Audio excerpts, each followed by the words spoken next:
Olá, eu sou Ana Amélia Azevedo e você está sintonizado no TV TST, o programa que leva até a sua casa tudo que é notícia no Tribunal Superior do Trabalho.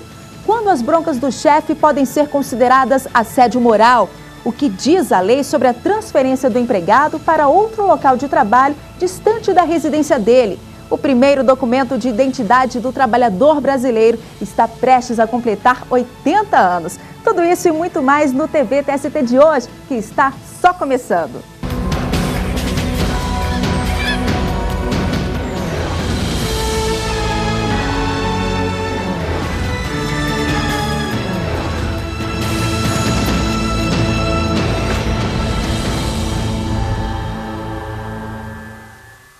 E para começar o programa bem informado, vamos aos destaques da semana no Tribunal Superior do Trabalho. Os ministros da Seção de Dissídios Individuais do TST condenaram uma metalúrgica no Rio Grande do Sul a pagar indenização por danos morais e materiais, além de pensão mensal vitalícia a um operário que ficou cego. Ele foi baleado no olho por um colega dentro da fábrica. O funcionário que perdeu a visão entrou na justiça contra a metalúrgica. O juiz da Vara do Trabalho de Caxias do Sul entendeu que a empresa não era responsável e não poderia ter evitado a fúria do funcionário que o baleou. Insatisfeito, o operário procurou o Tribunal Regional Gaúcho e teve o pedido aprovado. A empresa então recorreu ao TST, que não reconheceu o recurso. O caso foi para a análise dos ministros da SDI 1. De forma unânime, a decisão foi mantida. O TST anulou cláusulas de um acordo coletivo que permitia o funcionamento das lojas de Itapetininga, interior paulista, durante feriados. O documento foi assinado entre o Sindicato dos Empregados do Comércio Local e duas empresas, responsáveis pelo calendário de funcionamento das lojas em datas especiais. Mas o Sindicato do Comércio Varejista, que representa a categoria, entrou no TST com uma ação declaratória de nulidade. A relatora, a ministra Kátia Arruda, explicou que o acordo poderia ter sido firmado desde que autorizado em convenção coletiva de trabalho, o que não ocorreu neste caso de Itapetininga. Com isso, as cláusulas foram anuladas e o comércio não deverá funcionar nos feriados. Um trabalhador que exercia no Brasil a função de superintendente corporativo do Banco Itaú foi convidado a assumir outro cargo de alto escalão em Luxemburgo, na Europa. O funcionário chegou a viajar para o exterior para fazer um reconhecimento local, mas antes de voltar para casa, foi demitido do banco. O funcionário entrou na justiça com pedido de indenização por dano moral. A 8ª turma do TST analisou o caso e fixou a indenização em R$ 171 mil. O executivo recorreu para tentar aumentar os valores, mas o pedido foi negado. O ministro Augusto César Leite de Carvalho alegou que não cabe à SDI modificar sentenças sobre dano moral.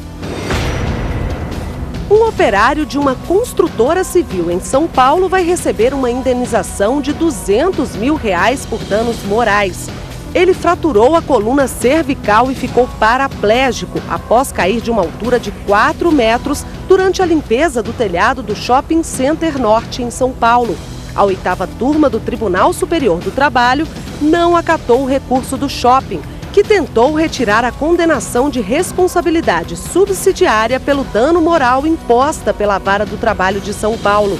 Já a construtora terceirizada, contratada para arrumar o telhado, tentou no TST reduzir o valor da condenação por dano moral, mas teve o pedido negado, já que ficou comprovado que a empresa não forneceu ao trabalhador todos os equipamentos de proteção individual.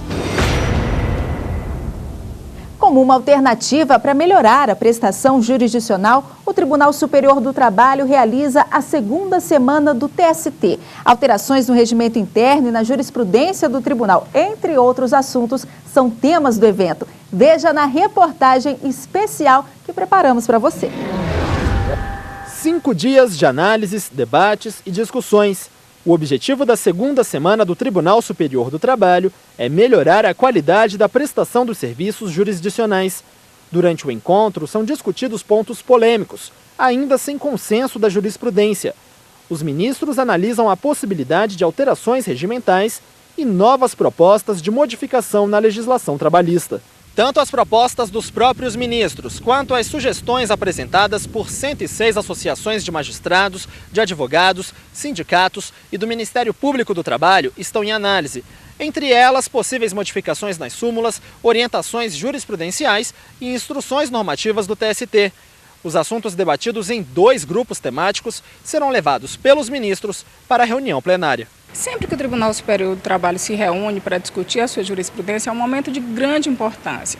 São todos os ministros que se dispõem a parar suas atribuições normais, suas sessões de julgamento e rediscutir o que é o trabalho, quais as leis, porque a Comissão de Normatização vai tratar de leis, e a Comissão de Jurisprudência, qual é a jurisprudência que hoje tem, o que precisa mudar, o que precisa alterar, o que precisa ser fortalecido. Então, eu entendo como um momento de reflexão interna que, com certeza, tem consequências externas, à medida que novas jurisprudências são solidificadas. Os temas relacionados à revisão ou cancelamento de súmulas e à alteração do regimento interno, aprovados por maioria absoluta de votos, serão submetidos à ratificação do Tribunal Pleno. Já as propostas de alteração do Regulamento Geral da Secretaria, dos regimentos internos da Corregedoria Geral e do Conselho Superior da Justiça do Trabalho devem ser aprovadas por maioria simples. Depois serão remetidas ao órgão especial. Foi na primeira semana do TST, realizada em maio do ano passado, que a súmula 331, que trata da terceirização, foi atualizada. O novo texto foi redigido para limitar a responsabilidade subsidiária dos entes públicos aos casos de conduta culposa no cumprimento da lei de licitações. Outra mudança foi feita na súmula 369, aumentando de 7 para 14 o número de dirigentes sindicais beneficiados com a estabilidade provisória.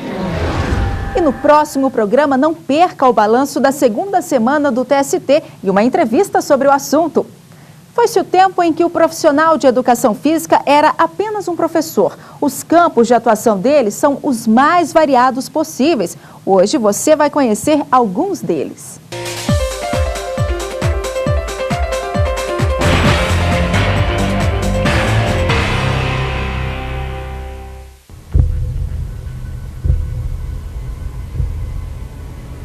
Os esportes olímpicos surgiram na Grécia como uma forma de preparação para as guerras. Modalidades como corrida, arremesso de peso e saltos eram praticadas para simularem as condições dos campos de batalha. Nos tempos modernos, o esporte perdeu essa característica para associar-se à saúde, ao físico e, principalmente, à competição, onde centésimos de segundos separam a glória do fracasso.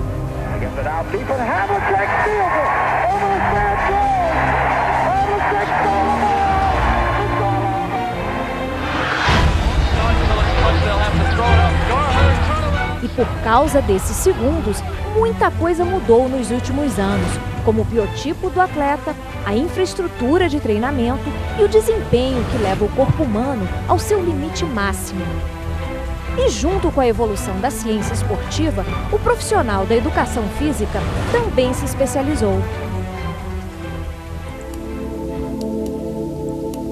Até 2002, o profissional da educação física se formava em licenciatura plena, podendo atuar em qualquer área. A partir de fevereiro de 2002, o Ministério da Educação e o Conselho Nacional de Educação estabeleceram 2 formações distintas. A licenciatura, para o professor que atua na educação básica em escolas, e o bacharelado, para o professor que atua em atividades esportivas em academias e clubes.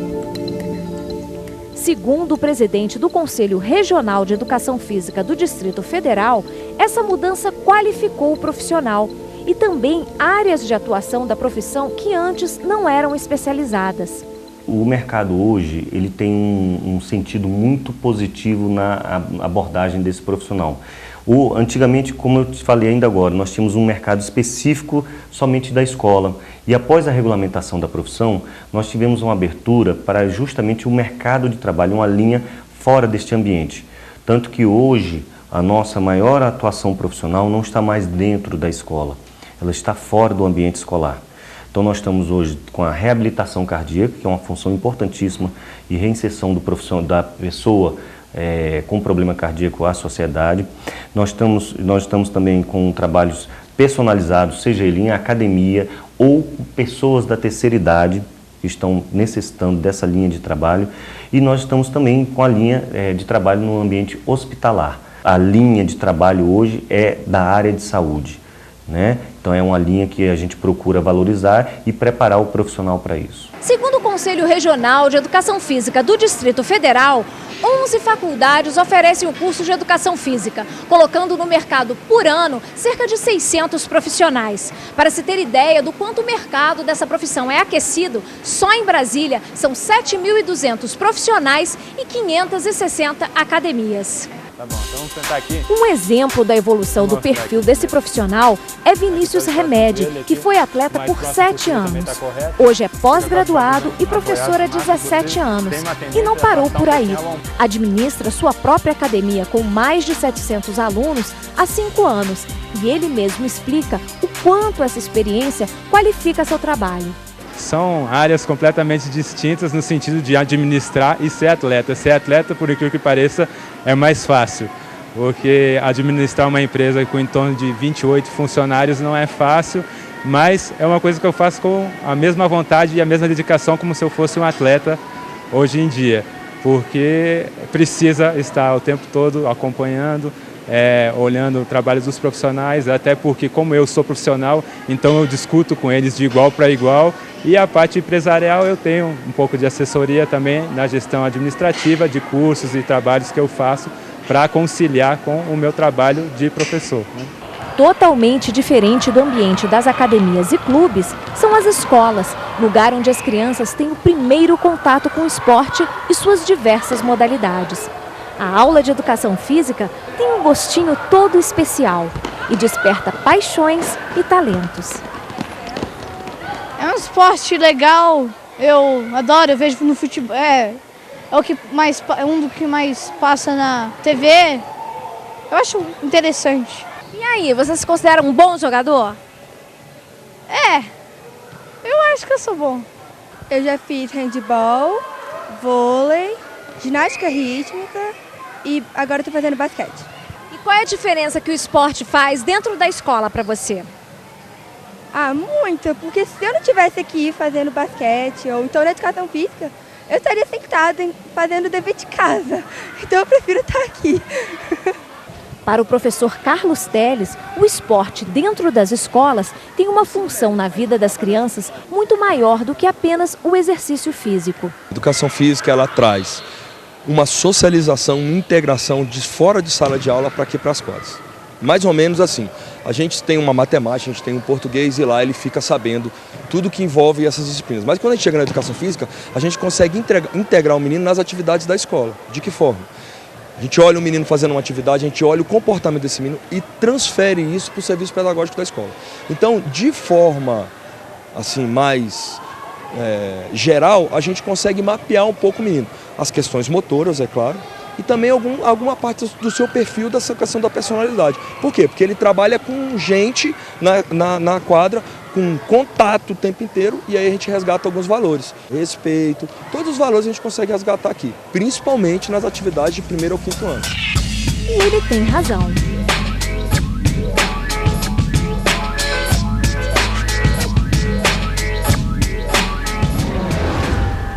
Excesso de peso, sedentarismo, alimentação desregrada. Pode ter certeza, a preocupação com a saúde vai muito além. E por isso mesmo, para o profissional da área de educação física, em muitos casos, a palavra de ordem é prevenção. Quando o assunto é o próprio corpo, os fatores estéticos, na maioria das vezes, ainda prevalecem sobre os fatores que previnem os problemas de saúde. Aliar exercícios físicos a uma educação alimentar é uma receita infalível de saúde e prevenção. Por isso, ter um planejamento de treino e alimentação, além de potencializar resultados, previne problemas de saúde. E é isso que Alexandro tem buscado há 8 meses. Diabético, faz exercícios 3 vezes por semana. E em 4 meses já perdeu 18 quilos. E o mais importante, com saúde. A conquista foi resultado de dieta aliada aos treinos. A dieta, na realidade, foi para poder suprir as minhas necessidades físicas, né? E o treino foi justamente para manter a forma. Nesse mundo estressante que a gente leva todos os dias, está excelente. Hoje eu não consigo mais largar a academia. Eu já tentei fazer vários tipos de dietas, né? Aquelas dietas de proteína, tudo que tem na televisão, não consegui. Realmente a academia é fundamental para o ser humano. Segundo a nutricionista Érica Rainer, associar exercícios físicos, mesmo que seja uma simples caminhada, à dieta, é fundamental para se ter um bom resultado. São duas coisas que andam juntas. Então, tudo busca saúde. O exercício busca saúde, a alimentação busca saúde. Se você quer um rendimento, se você quer emagrecer, quer ganhar músculo, quer sentir melhor, você tem que associar os dois. A maioria dos personagens que eu conheço trabalham junto com nutricionistas. Então, eles fazem a série, eles trabalham com o aluno e o paciente faz uma consulta com a nutrição exatamente para atrelar um bom resultado. Para entender o limite preciso entre o exercício e as medidas do seu próprio corpo, Yasmin optou em fazer uma avaliação física. Primeiro passou por uma entrevista, depois verificou as medidas de sua composição corporal e, por último, fez o teste ergonométrico. A gente tem algumas doenças que elas são silenciosas. Por exemplo, a hipertensão é silenciosa. A diabetes, você tem alguns sintomas, mas às vezes passa. Na avaliação a gente consegue identificar, por exemplo, a pressão arterial, se em repouso ela está alta. Nós temos vários casos de pessoas que desconhecem que tem pressão alta, quando vai fazer a avaliação física, o valor dá alterado. A gente encaminha para o médico para ele fazer uma bateria de exames mais aprofundada. Mas o principal da avaliação física é direcionar o aluno. Hoje em dia a gente não perde mais tempo dando tiros no escuro. A gente treina de acordo com a fisiologia daquela pessoa. Então, isso tudo é importantíssimo na avaliação física. Ela ganha resultados, ela ganha tempo e, acima de tudo, ela ganha um treino específico para ela. Para Yasmin, o resultado da avaliação física esclareceu muitas dúvidas. A avaliação física ela foi muito importante para mim, porque foi nela que eu obtive meus resultados. Porque é na avaliação onde você vê tudo que você conquistou, se a sua dedicação, sua alimentação e seu treino está realmente valendo a pena. E foi graças à avaliação física hoje que eu vejo que os meus resultados foram alcançados. Uma opção para quem não gosta ou talvez não consiga se exercitar em uma academia é a dança, e a ordem aqui é relaxar. E foi o que Eleusa veio buscar. Uma terapia para se curar de uma depressão que durou 2 anos, por causa de uma das perdas mais difíceis da vida, a de um filho de 33 anos que morreu de leucemia. Mas o que começou como terapia virou paixão. E em 8 anos, Eleusa já fez mais de 20 apresentações. Aí depois do primeiro ano, que foi puxado, né, que eu chorava muito. Aí quando eu passei dessa fase, que eu comecei a perceber que eu conseguia dançar alguma coisa, então foi muito bom e está sendo muito bom. É a minha vida. A dança é a minha vida. Eu faço academia, eu faço pilates, eu faço um monte de coisa, mas a dança é a dança para mim. Eu não deixo nunca.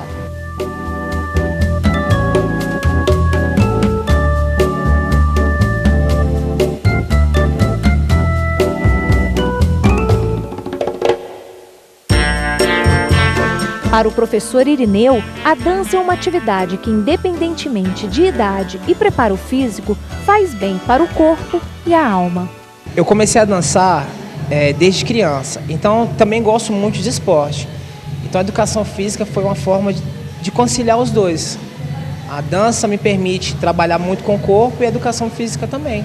Tudo que eu pude trazer da educação física para implementar na dança, eu sempre estudei pensando muito em trazer isso para a dança, para inovar também, né? Para mostrar que na dança também pode ter educação física, e a educação física traz isso para a dança. Tem como conciliar os dois.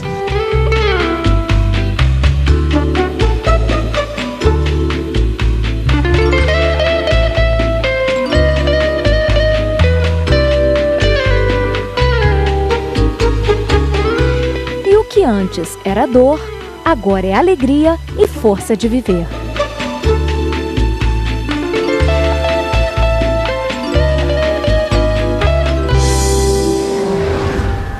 De qualquer parte do país, você pode entrar em contato e tirar as dúvidas sobre a Justiça do Trabalho. O lugar é aqui. A Ana Emília Luca, de Santa Catarina, quer saber mais sobre a carteira de trabalho.